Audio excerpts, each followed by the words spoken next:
কি সমস্যার জন্য ওষুধ নিয়েছিলেন? আমি ওষুধ নিয়েছিলাম পাইসের জন্য, এখন অশ্বকাল পাইসের জন্য নিয়েছিলাম।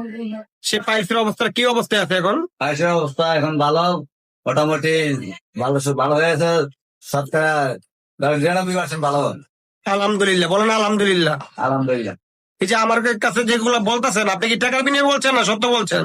না, টাকা বিনা বলবো কেন, আমি 1.5 মাস আগে ওষুধ নিয়েছিলাম, ওষুধ খাইছি, সেজন্য আবার ফিরে ওষুধ নিয়ে চাইছি যাতে ক্লিয়ার হয়ে যায়। উপকার পাওয়ার পর ওষুধ নিতে আসছেন? যে আমি উপকার পাইসের দিকে চাইছি, নাহলে তো আমার নারায়ণগঞ্জে অনেক ইয়ে আছে, নারায়ণগঞ্জে তো কোনো দোকানে আপনার ওষুধের দোকানের, সেজন্য তো ওখানে তো আমি গেলাম না, তো ডাইরেক্ট আপনার কাছে বললাম।